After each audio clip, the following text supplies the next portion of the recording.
Welcome to Dawn in Africa, and right next to us, happening at this very moment.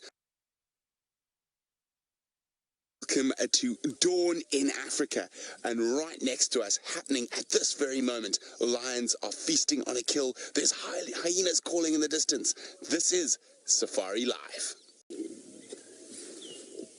Well, it was an absolute pleasure to introduce you to the royal family of Djuma last week. Now this week, we get to introduce you to our very special Nkuhuma Pride. Now, we've been through ups and downs, trials and tribulations over the last while with this pride, and I'm so absolutely ecstatic to be able to introduce not all of them, but quite a lot of them to you. So we've got 6 cubs here and 3 adult lionesses. Ooh, some growling, which means there are 2 female. Oh, listen to that. But quickly across to Steph.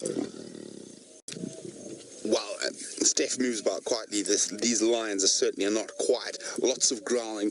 It's all happening here in the African dawn, and that's why we get up at 3:30 in the morning. I was so excited I forgot to introduce myself. My name is Brent. I have my very good friend Brian Joubert and his hard-working thumb who's bringing the piano tie back. And of course we're with the incredible Nkuhuma Pride, but I forgot the killer bees are what Brian and I called, and then that's why we find you the killer sightings. But it sounds like Steph's also out and about producing the goods this morning, and hopefully Jamie's on her way to something spectacular shortly. But now, the incredible Nkuhuma Pride. This is our dominant pride of lions. We spend the most time with them. We've been through an absolute roller coaster ride with these lions over the last sort of 8 months, from being fat, healthy, wonderful lions towards the end of a drought. Although it's difficult to imagine we were in drought with this lush emerald all around us, there was a drought, and these cubs got some complications. There were originally 8. 6 have survived the drought, and they are looking very fat and happy on this young buffalo cow by the looks of things. Now, the Nkuhumas aren't really buffalo specialists. It's their favorite food, and they march far and wide in search of buffalo. Now, of course, being lions, they are opportunists. They won't only eat buffalo, they'll eat anything that comes along. And you can see quite a few of the lionesses have stopped feeding now. They've sated their hunger, but the little cubs are greedy gluttons and getting really, really stuck in there. Now, remember, this is live from the African bush. We do apologize if some of you find some of these images a little bit sensitive, but this is nature at its most raw and most powerful, and we can't script it, we can't edit it. It's happening this very second, live from South Africa, the Greater Kruger National Park. Now, we are going to go into a quick little break, but there's so much exciting happening out here, just like these lions. And I mean, Steph's been on foot with elephant and hyena. Jamie's in search of leopards and lions and other creatures out there. And of course, James is clowning around in the tent. But from us here, stay tuned. Come back to see what happens next with the incredible animals of South Africa.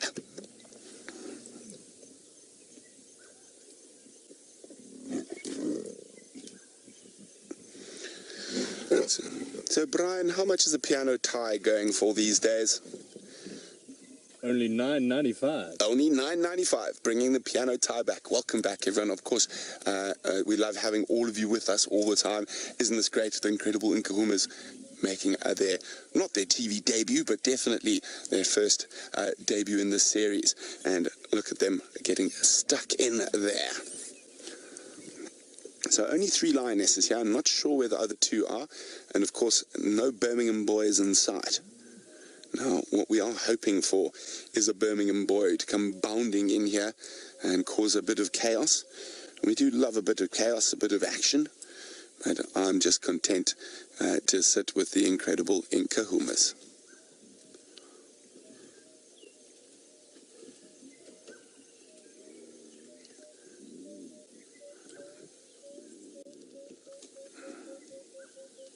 So we are testing graphics. So for those of you who are regular viewers and outside of the USA, you'll be seeing some graphics pop up. Don't worry, it's just final control making sure that... Oh, what's happened?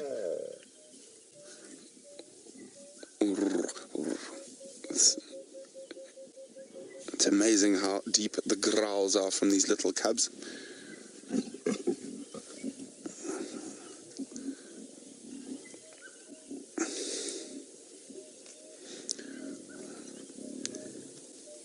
They are dirty, dirty, dirty this morning. Full of buffalo blood and guts. And it's incredible just to listen to those sounds. Oh, they're looking to the north. I had tracks of a Birmingham boy to the north of us earlier this morning, and wouldn't it be spectacular if one of those males came bounding in here? Because, of course, they're going to pick up on the sounds of these lions growling and fighting on the carcass.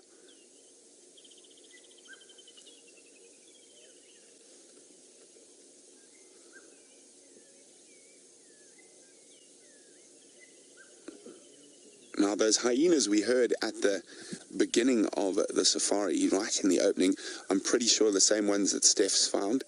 And isn't that exciting to have a hyena den back? And could not have asked for a better time. And to have elephants chasing them, that's even more amazing. Now, definitely something grabbing that lioness's attention to the north. Of course, their hearing is so much better than ours.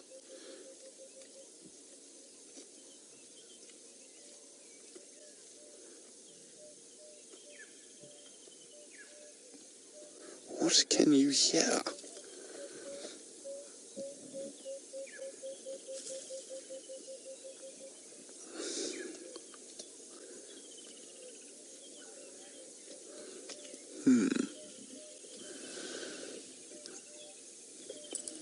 Oh, well, it seems whatever it is that's lost their attention, maybe it's a little bit further away. There could be a male lion roaring somewhere just out of our earshot. Although with the human ear, we can generally hear male lions from about 8 to 10 k's.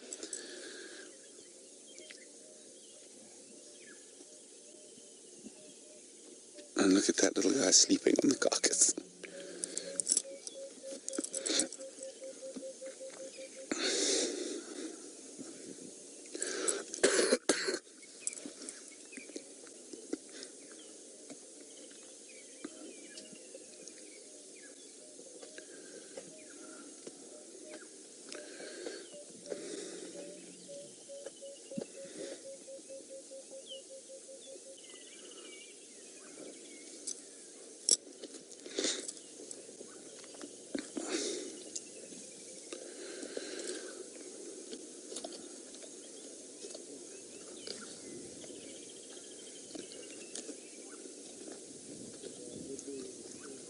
Welcome back to your privately guided live African safari. We're still sitting with the incredible Nkuhuma Pride. Steph's out on foot. He's just found a hyena den. Jamie's in search of leopards, and James is in the tent.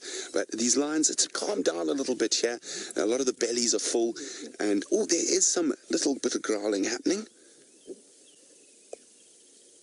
And something is keeping these lionesses' attention. There's some noise that's happened to the north of us.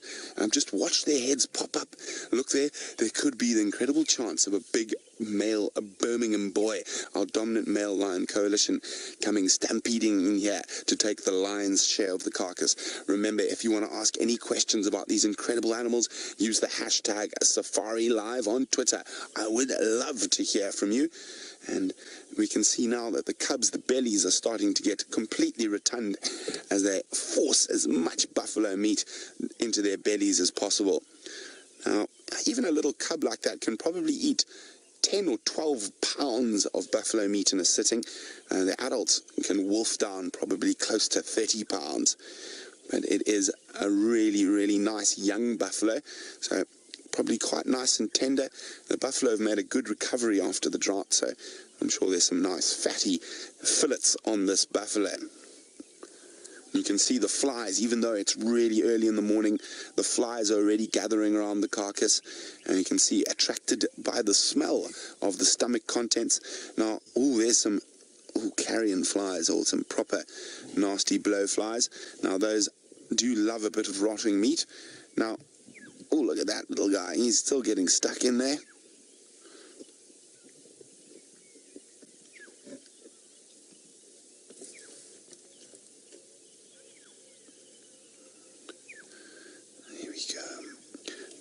of course, we get to see some incredible interaction between these different animals.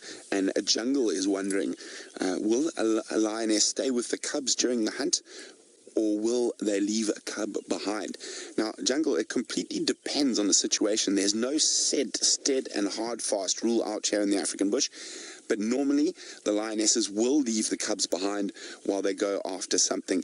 And especially something like a buffalo. This buffalo has been taken out of a herd, and the herds here can get to easy 400 plus.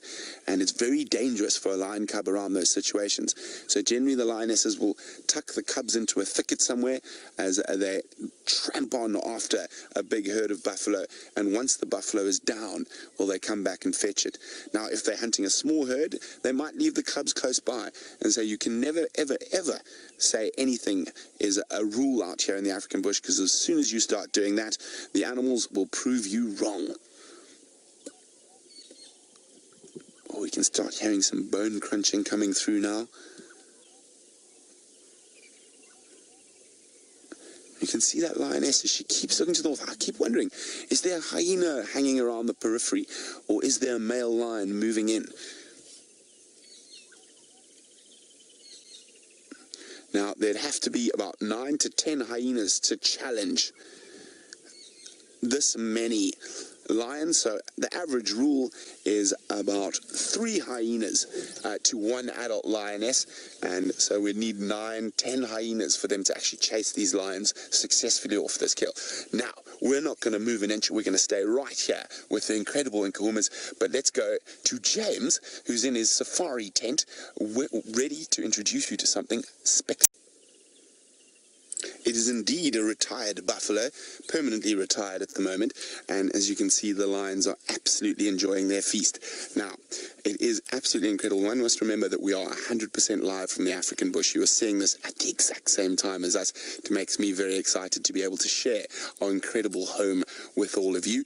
Now, if we look back at the lions, the one lioness has sated herself on buffalo to the right a little bit, and look at that. That's how you lie when you've got a belly full of buffalo. Her belly's too full, too uncomfortable to lie on the ground, so she's popped her legs in the air and she's reclining against a little bush willow tree. Now, as you said, not the whole pride is here. So there's 3 adult lionesses. That amber-eyed lioness James was talking about is not here. There's a strong possibility she could be off mating with one of the males in the coalition. And as you can see, the cubs don't look so good. They look quite dirty in comparison to the lionesses. Well, you can see that one's doing a bit of cleaning. So they're literally covered in buffalo gore, is the best way to describe it. Blood, guts, stomach content. And lions, although they look quite pretty a lot of the time, they forget all their table manners when it comes to a carcass. Now, Jerome was wondering where all the blood was. Now, Jerome, all the blood has probably been drunk by the lions. They've licked it up and lapped it up. It is absolutely wonderful. They do enjoy it. Now, some of the other cubs are lying away from here, but we're going to stick on the ones that are feeding. I'm going to try reposition when we get back after a short break to give you a different angle on what's happening with the incredible Nkuhuma Pride.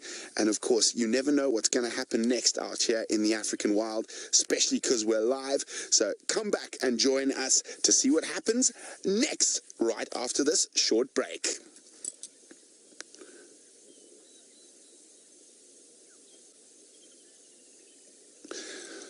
Okay, guys, well, let's go on a little trundle around. I know a lot of you are wondering where the rest of the cubs are.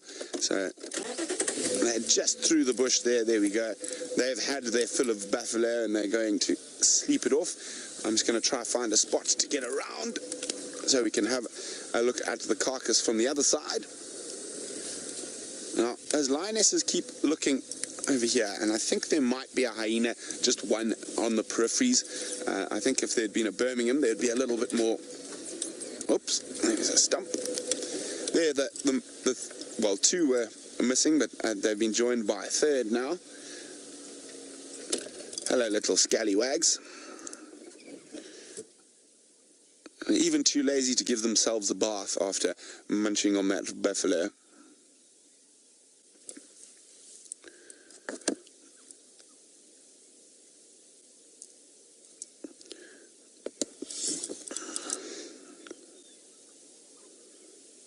Okay, let's just keep moving around.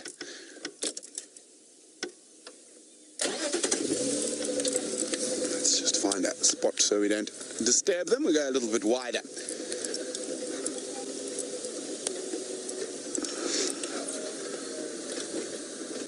Well, what a fantastic start to the second show. We got to introduce the leopards last week. Now, the incredible Nkuhumas next week. So, who should rock up next week, Brian? Tingana and Birmingham boys, or maybe Birmingham boys on the 4th. Sounds good. Sounds good. Now, if only the animals played along. Now, there were tracks of wild dogs, but unfortunately they came in and out of Djuma quite quickly this morning. I'll try to get around. Ooh, it's quite thicky through here. You guys, you're lying in my path.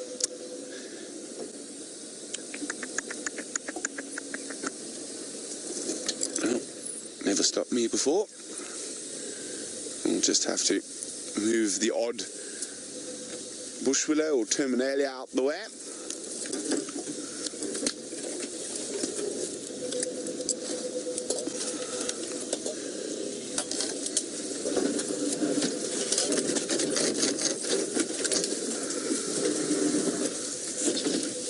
Here we go.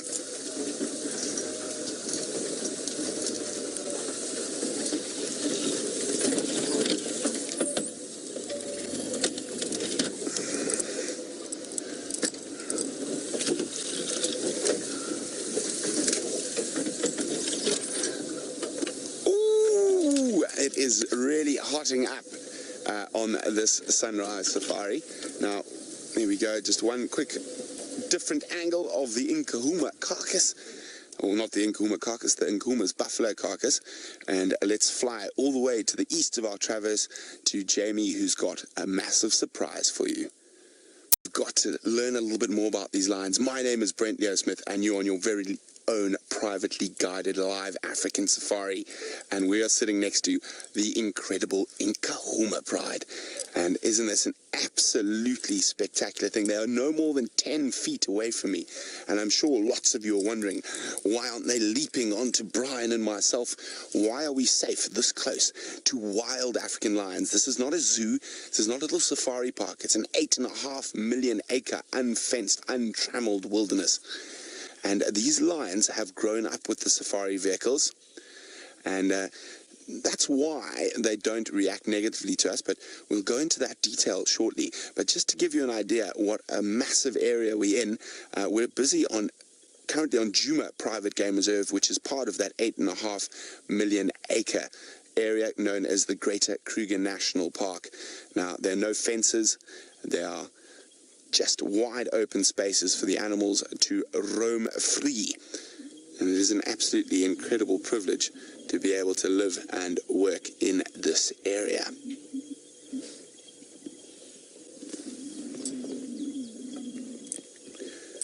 Okay.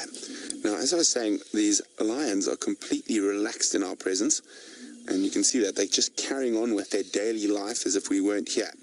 Now, we're in a safari vehicle, and a safari vehicle's only been around for about 100 years, and which means the lions do not have an instinctive response to us in the vehicle. What they instinctively think of when they see a human being is something like Steph on foot. So you'll get very different reactions from lions from on a vehicle to on foot. Now, as I said, they don't have an instinctive response to the vehicle. So if you drive carefully and considerately, and you make sure you don't push them, you never drive directly at animals, you always come at an angle, you don't act aggressive. They don't actually know what a vehicle is. It doesn't smell like anything to eat. It smells like gas and oil and things like that. So they don't have that instinctive response. However, if I was to stand up, they would recognize that bipedal figure. Oh, some growling going on there. So the upright bipedal figure of man, who is the dominant daytime predator. We've been the dominant daytime predator in Africa for about 200,000 years. And that would, so as I say, if we stood up, it would actually cause the lions either to run away or become aggressive. Of course, neither of which we want. We're here to observe, not to interfere. And and it is an absolutely incredible thing. Listen to some of those sounds. And that deep growl, it sort of sends a little shiver down your spine, brings out something primal. And strangely enough, speaking about human beings and lions, we evolved at about the same time, as I say, roughly around 200. Oh, look at that belly. Oh, that is a fat tummy. Roughly around 200,000 years ago. And we are what we are because of lions, and lions are what they are to a degree because of us. And lions being the only social cat is because they had to compete with the only, well, not the only, but a very social ape on the African savannas. A group of men can chase off lions and battle lions during the day, and at night, lions are the kings. So there's a very interesting balance between human beings and lions out in the African savannas.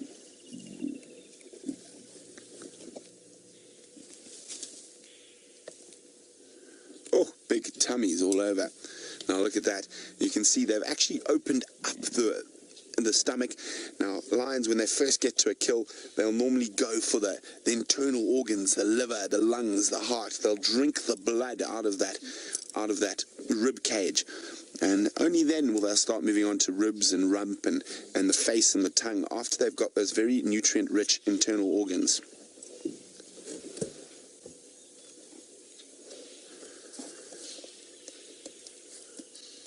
Now, we've just watched that incredible story about all the lions in this area, and we have had some difficult times and some tragic times with these particular lions. Now, I'm looking for one cub in particular. Where are you hiding?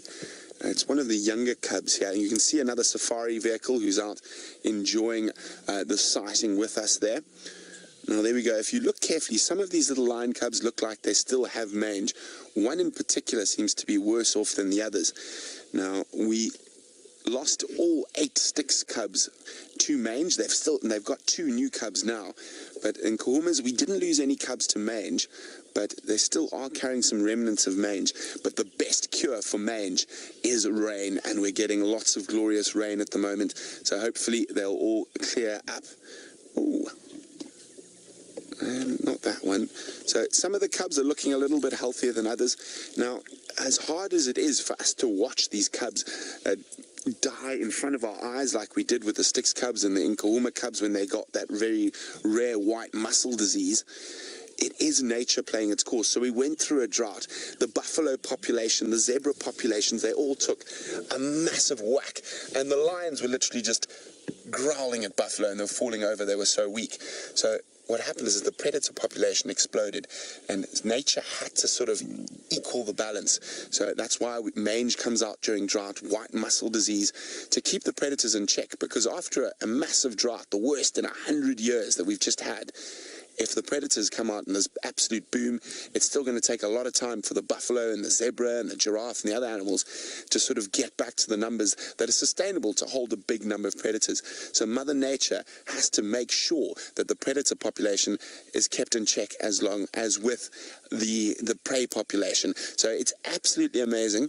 And what I like to say is, we're in Eden. We don't need to affect it. We mustn't be gardeners in Eden. Eden's perfect, and we must just let nature take its course. Now, speaking of nature and one of the most exquisite designs in nature, let's go back to Jamie with the young.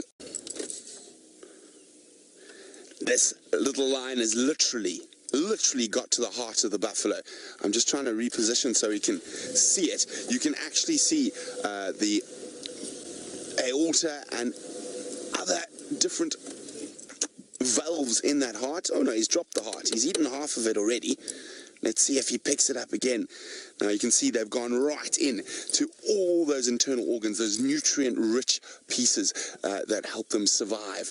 Now, I'm hoping he's going to pick up that heart. He might move away from the kill with it, and that could be really, really amazing to watch. So we are about to go into a little break. So hopefully we'll get to the heart of the situation just after this.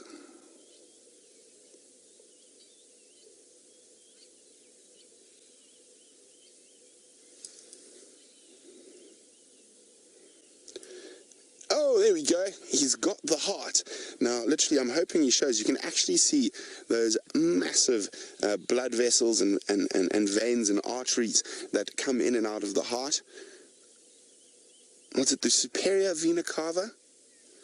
The anterior. And the anterior vena cava. Now, I think all the blood is definitely out. He's lapped it all up.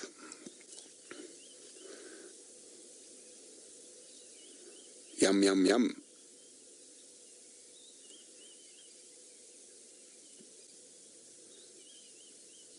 I'm just trying to think, if we move around, maybe we can see more into the cavity. Looks like he's decided to... No, he's going back for it now.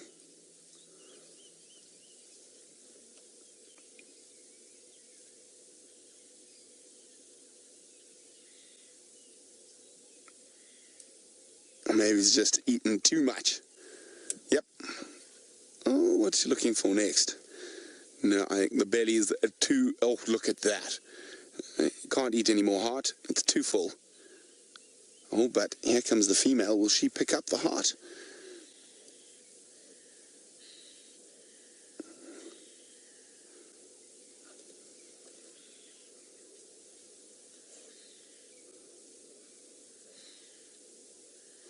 Nope. Hop over.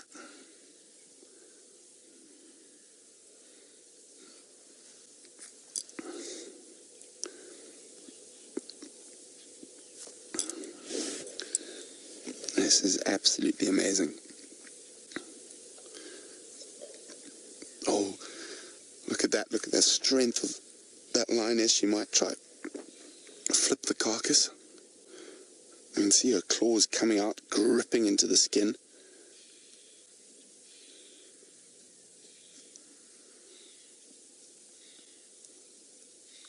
Oh, that looks better than the spot I was eating.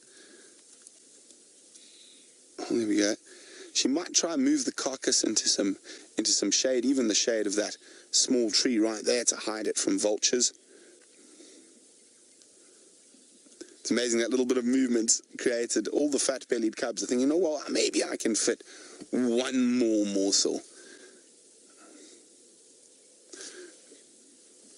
Okay, I think let's move around. Let's see if we can get a view from the other side.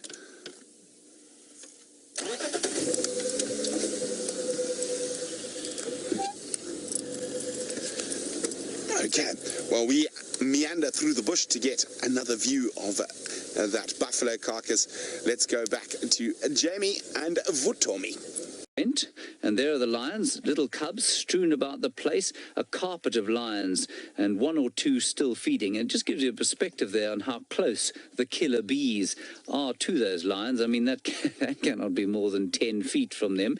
And what that lioness is doing there is probably burying some of the innards of that buffalo, which are a bit more distasteful. So the stomach contents don't taste so good. And what I'd like Brent to tell us now is what he's smelling. Brent, what does it smell like?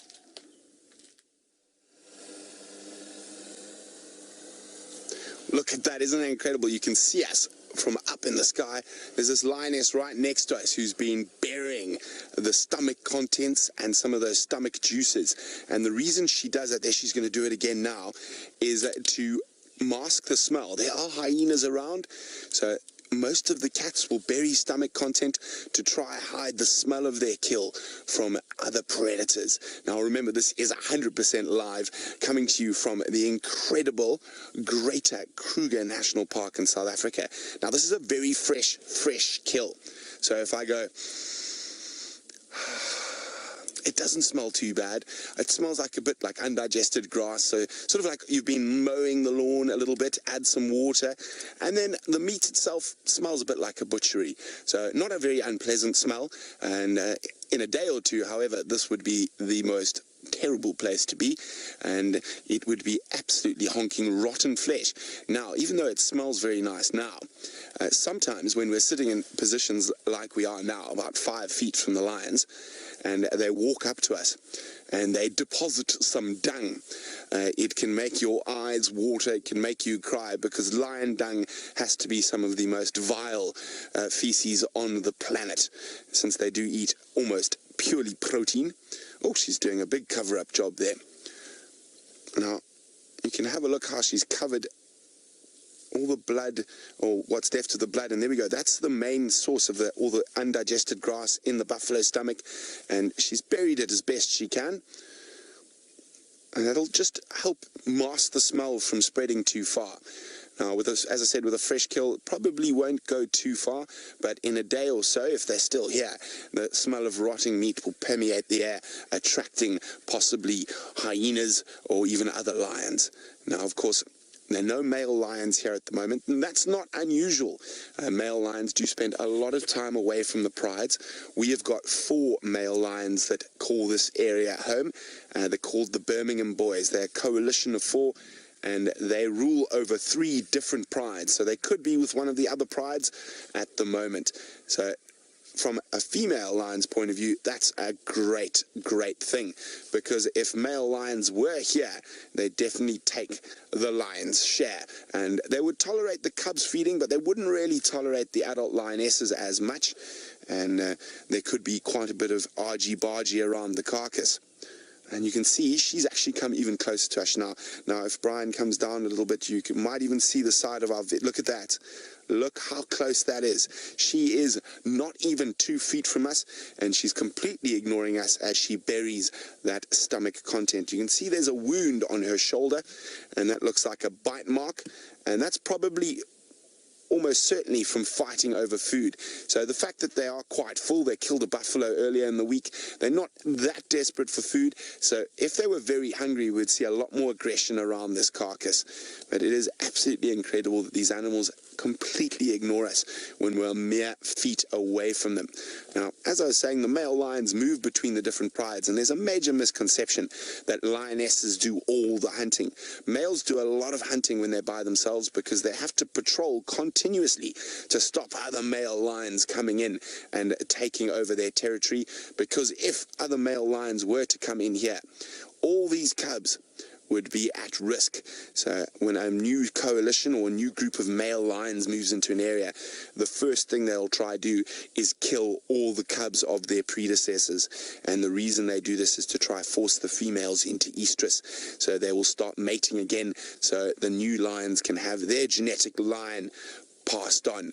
But I think we're quite safe for the moment. The Birmingham Boys are in their prime. They're about 6 years old, and I think it would take a really ferocious young group of rebels to try push out those dominant male lions at the moment.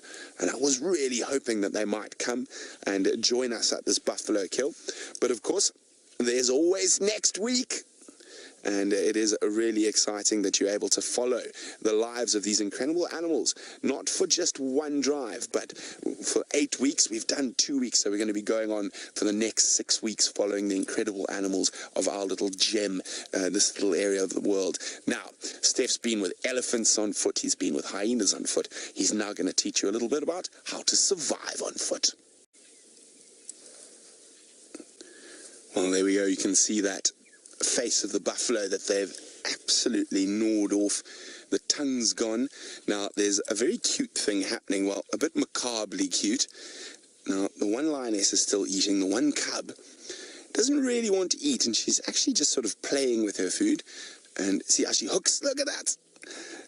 Hooks her claws in, rolls around, pretends she's catching it. So the equivalent of the backyard games for a lion cub. Now, all this type of playing is actually good practice. As they get older, all those skills are going to come in as they need to catch buffalo themselves. She's only about 6.5 months old, so she's still got a little while before she's going to be pouncing on buffalo.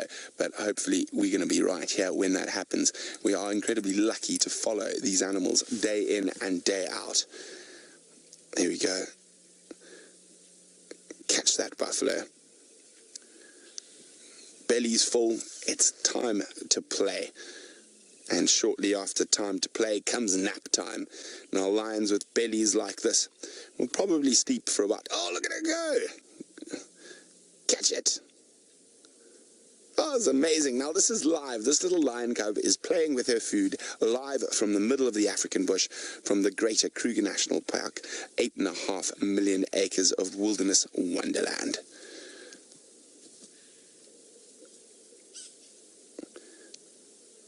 And as I said, after playtime comes nap time.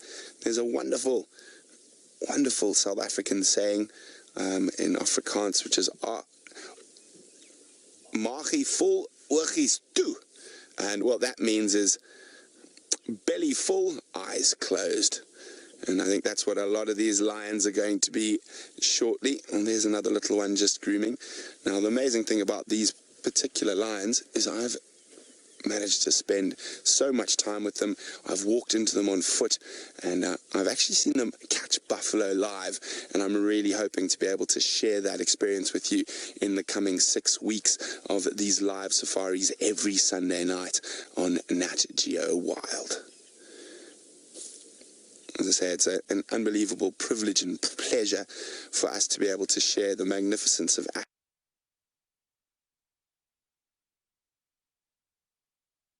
African wildlife with you while you sit at home, and get to bring you a little bit of magic, because for me, being out in the African bush is truly magic, and it was the only place I was meant to be.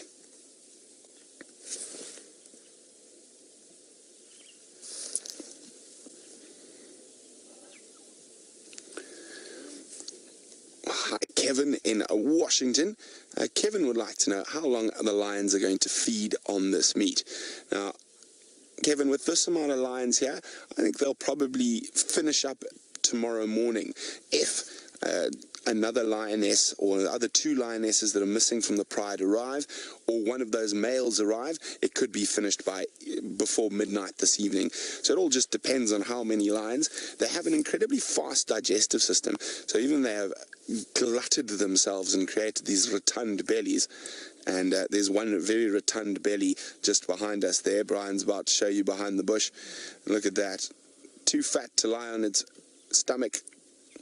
Just trying to get comfortable with that belly, but they will be able to digest that incredibly quickly, and that's one of the positives of having a protein-only diet. The lions do, they do digest very quickly, and this enables them to start feeding again quite shortly.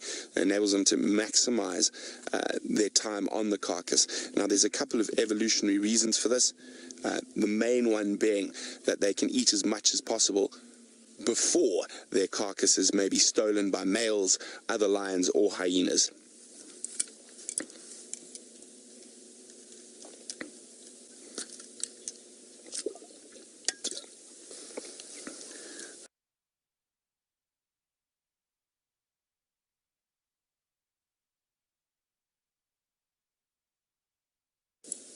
Now, they've got through most of the good bits. The heart's gone, the lungs are gone, the liver's gone, the kidneys are gone. And so now it's down to the brisket, which that little cub is getting really tucked into. And, of course, the rump's mostly gone now. But as I said, there's still quite a bit of meat left on this buffalo. It's not the particularly big buffalo. I reckon probably weighs about 700-800 pounds. A big bull buffalo can weigh up to 2,000 pounds. So, but still a really lovely meal for these incredible Nkuhumas. Now, the funny thing is, you don't get to see stuff like this very often. I mean, we've got lions on a buffalo kill, but something you don't see very often at all is a leopard on a buffalo kill. So let's go back to Jamie.